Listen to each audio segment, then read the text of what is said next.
Welcome to the first ever episode of My Opinion Matters. What I have behind me is a 2019 Dodge Challenger RT. This is why my opinion matters. I previously owned a 2012 Dodge Challenger RT for 8 years. I put 45,000 miles on that car. That is why my opinion matters. We've had this car for a rental the past week. We've put about 1,000 miles on it, and that has given us an opportunity to describe the differences between the 2012 and the 2019 Challenger that have the same drivetrain with the exception of the transmission. My old one was a 6-speed manual. This one is the 8-speed automatic.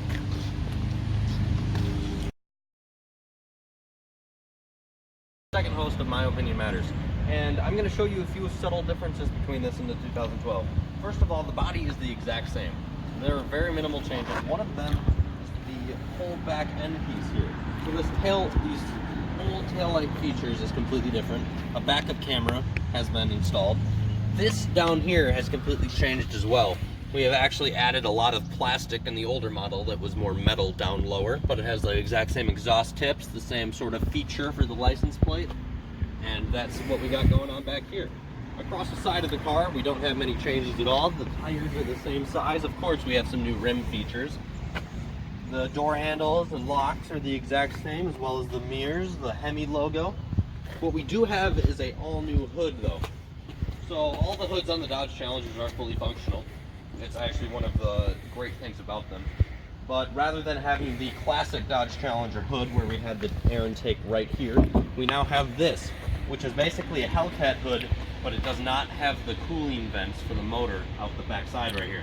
So it's a very aggressive look. I personally think it looks very nice. Then down lower up here we have the older style Dodge Challenger grille.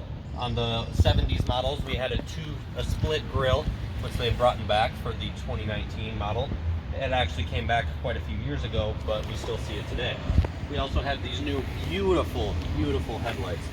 They look very aggressive. They also are amber when you are driving, or you can change them throughout the car. We have this, which a lot of people seem to like. This is just a lip protector because the new front splitter here is actually a lot lower than the previous one. We also have LED fog lights now, that rather than the older model were a shade of amber and LED. And then this is also new as well, just a different design, but sort of the same layout we got going on. Now, because my opinion matters, leaving those yellow protectors on your car, that's not cool. Not cool, don't do it. Take them off. That is true. But, on to the next part. Under here we have the very outstanding 5.7 liter V8. It's a Hemi. It's very reliable. We actually had zero issues with ours at all. We installed very minor upgrades that is just very tasteful things, exhaust and stuff like that. But I gotta say, this one, you don't even need an exhaust. Because I'm an expert, I had a 2012 Challenger, the RT Classic with the 5.7, just like this car. You pop the hoods, they look like the same car. The difference was the transmission, however. If I could do it over again, and if this transmission existed in 2012, I would buy the automatic over the manual. And I love manuals. This car shifts flawlessly. It holds on to gears when you're in a sport mode. The shifting cannot be met or beat. As far as cramming gears with a manual, you can't beat it. The one big difference that is awesome, congratulations Dodge, you nailed it, is the exhaust. The exhaust is amazing. I had a $1,300 MBRP exhaust system on my Challenger. This is just as good, if not better sounding from the factory than that was. Take a listen.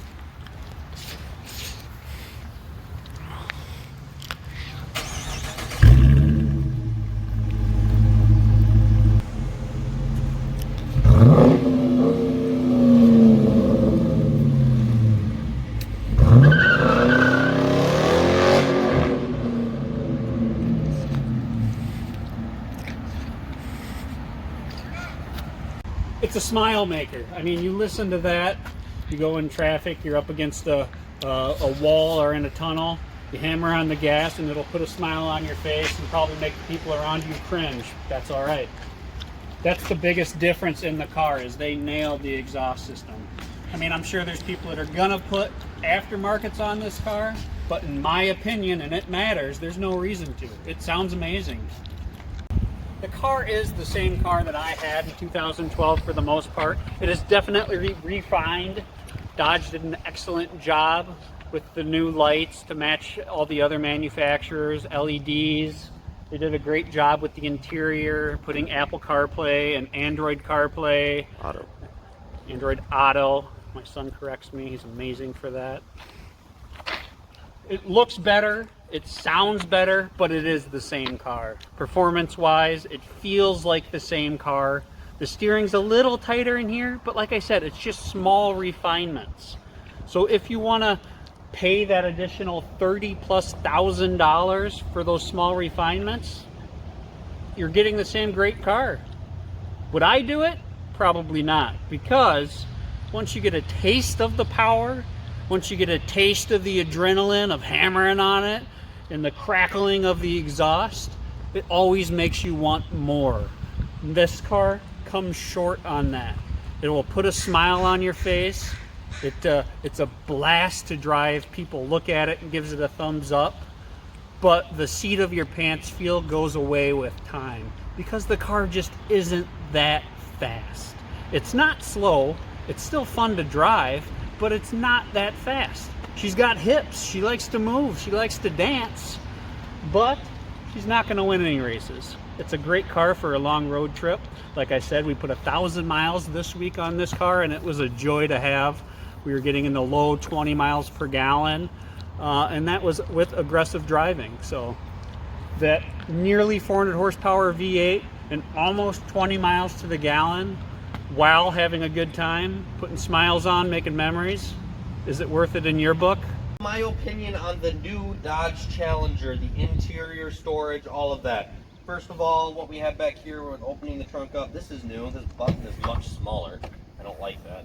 The whole trunk storage is actually shrank just a hair due to this car being also the Dodge Demon. So we have to fit drag slicks back here now, which we lost probably about 4 inches of storage due to the previous model, which kind of sucks, but I mean, there's still plenty. We obviously have suitcases. You could probably still fit some golf clubs in there. So plenty of room in the back. Up here, this is the same deal. Same door handle, same touchless keyless entry, same lock button here. But what has changed immediately when you open the door is the door itself. We have a lower door handle. I actually prefer it. It's a much lower, more comfortable way to grab the door when you're in there to open it up. This is the same, just very easy, very kind of cheap, to be honest. Just buttons and gadgets here. Your lock, unlock, windows. It's very simple, easy to use. Our seats are now a hair more bit bolstered. They actually have the exact same design as the previous model. This is cloth seats, but we had leather. You can still get the same thing. They're much more bolstered, much more sturdy. I like them a lot. Holds you in your spot a little bit better. The steering wheel is new. Boy, do I love it. This is much, much, much better than the older model. You get a lot of grip throughout the entire thing. It feels very good in the hand, very comfortable, very good when you're steering and all that. Let's start it up quick. So another thing is, you get paddle shifters. Obviously it's an automatic rather than the manual. But these things absolutely suck. What the heck is the point in this? Seriously, look at this from the back again. My hand, it is 2 fingers big. What are you gonna do when you're in the middle of a turn and your wheel's like this? And the same thing, the column. They should be on the column. That's how all cars should be. They're always in the same spot. They shouldn't be 2 fingers thick. That literally makes no sense at all. But whatever.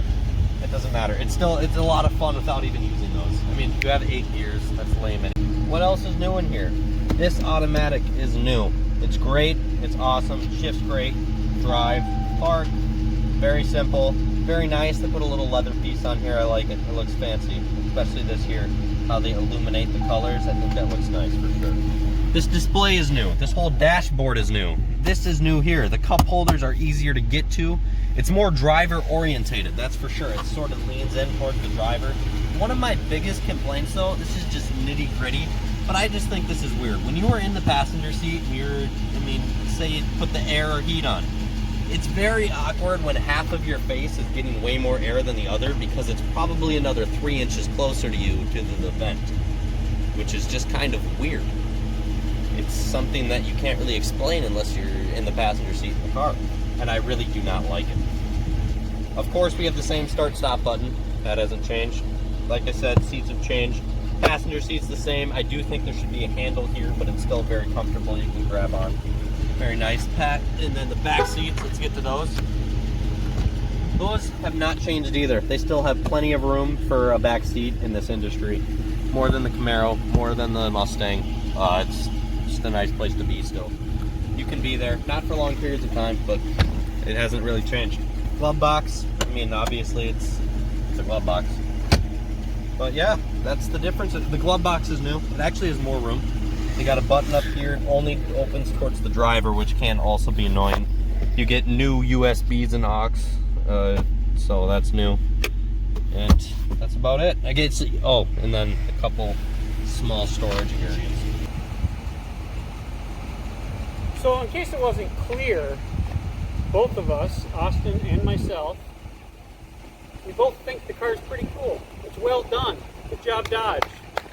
You did a great job in the refinement of the Challenger. I have to be honest, in 2012 there was talk of Challenger being a limited run.